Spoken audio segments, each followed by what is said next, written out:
சாதாரணவன் இருந்து சித்தர் வரை. சென்னைல ஒரு பையன். பெயர் ஆதி. அவன் லைஃப் என்னன்னா, மார்னிங் எழுந்தா ஃபோன், நைட் தூங்குறதுக்கு முன்னாடியும் ஃபோன். Mind full tension. ஒரு நாள் அவன்ல தனியா உட்கார்ந்து இருந்தான்.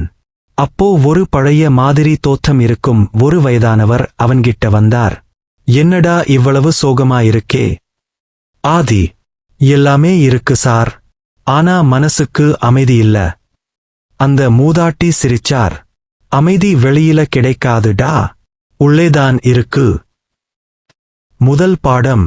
அவர் சொன்னார், உன் மூச்சை கவனிச்சுப் பார்.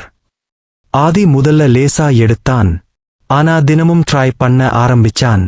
மெல்ல மெல்ல அவன் கோபம் குறையுது, டென்ஷன் குறையுது, மைண்ட் காம் ஆகுது.